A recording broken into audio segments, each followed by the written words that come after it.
أعوذ بالله من الشيطان الرجيم بسم الله الرحمن الرحيم وقالوا لن تمسنا النار إلا أياما معدودة قل أتخذتم عند الله عهدا فلن يخلف الله عهده أم تقولون على الله ما لا تعلمون. ஒரு சில நாட்கள் தவிர எங்களை நரக நெருப்பு தீண்டாது என்று அவர்கள் கூறுகிறார்கள். அல்லாஹ்விடமிருந்து அப்படி ஏதேனும் உறுதிமொழி பெற்றிருக்கிறீர்களா? அப்படியாயின் அல்லாஹ் தன் உறுதிமொழிக்கு மாற்றம் செய்யவே மாட்டான். அல்லது நீங்கள் அறியாததை அல்லாஹ் சொன்னதாக இட்டுக்கட்டி கூறுகின்றார்களா என்று நபியே அந்த யூதர்களிடம் நீர் கேளும். அபு ஹுரைரா ரலியல்லாஹு அன்ஹு அவங்க இந்த செய்தியை சொல்கிறாங்க.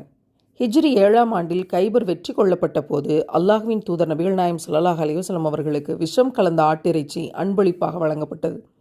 விஷம் கலந்த செய்தியை தெரிந்து கொண்ட ரசூல்லா, எனக்காக இந்த பகுதியிலுள்ள யூதர்களை நீங்கள் ஒன்று திரட்டுங்கள் என்று கூறினார்கள். அவ்வாறே அவர்கள் அழைத்து வரப்பட்டார்கள். நாம் உயிரினும் மேலாக நேசிக்கும் உத்தம நபிகள் நாயம் ஸல்லல்லாஹு அலைஹி வஸல்லம் அவர்கள் யூதர்களிடம் உங்களுடைய தந்தை யார் என்று கேட்டார்கள். அதற்கு அவர்கள், எங்களுடைய தந்தை இன்ன மனிதர் என்று பதில் சொன்னார்கள். உடனே அல்லாஹ்வின் தூதர் நபிகள் நாயம் ஸல்லல்லாஹு அலைஹி வஸல்லம் அவர்கள், பொய் சொல்கிறீர்கள், உங்களின் தந்தை இன்ன மனிதர்தான் என்று கூறினார்கள்.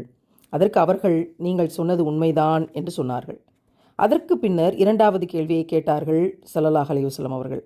நான் ஒரு விஷயம் குறித்து உங்களிடம் கேட்கிறேன், உண்மை சொல்வீர்களா என்று. ஆம், உண்மையைத்தான் சொல்வோம். ஒருவேளை நாங்கள் பொய் சொன்னால் எங்களுடைய தந்தை விஷயத்தில் நாங்கள் பொய் சொன்னதை நீங்கள் கண்டுபிடித்ததைப் போல இதையும் கண்டுபிடித்து விடுவீர்கள் என்று சொன்னார்கள். உடனே அல்லாஹ்வின் தூதர் கேட்டார்கள், நரகவாசிகள் யார் என்று. அதற்கு அவர்கள் பதில் சொன்னார்கள், நாங்கள் அந்த நரகத்தில் கொஞ்ச நாட்கள் தான் இருப்போம், பிறகு எங்களுக்கு பின்னர் நீங்கள் அனைவரும் அதில் இருப்பீர்கள் என்று பதில் சொன்னார்கள். அதற்கு அல்லாஹ்வின் தூதர் நபிகள் நாயம் ஸல்லல்லாஹு அலைஹி வஸல்லம் அவர்கள், நீங்கள் இழிவடைவீர்கள், அல்லாஹ்வின் மீது சத்தியமாக உங்களுக்கு பிறகு ஒருபோதும் நாங்கள் நரகத்தில் நுழைய மாட்டோம் என்று சொன்னார்கள்.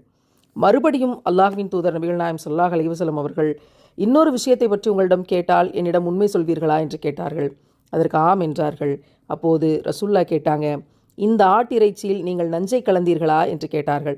அதற்கு அவர்கள் ஆம் என்று பதில் சொன்னார்கள். ஏன் அப்படி செய்தீர்கள் என்று கேட்டபோது, நீங்கள் பொய்யராக இருந்து இந்த நஞ்சின் மூலம் இறந்தால் நாங்கள் மன அமைதி அடைவோம், நீங்கள் இறைத்தூதராக இருந்தால் அது உங்களுக்கு ஒரு தீங்கும் செய்யாது என்று சொன்னார்கள். இந்த நிகழ்வு நடக்கிற போதுதான் யூதர்களுக்கு அல்லாஹ் பதிலடியாக இந்த வசனத்தை இறக்குகிறான். அவர்கள் சொன்னது எதுவும் நடக்கவும் இல்லை, இனி நடக்கவும் செய்யாதுன்னு அல்லாஹ் சொல்றான்.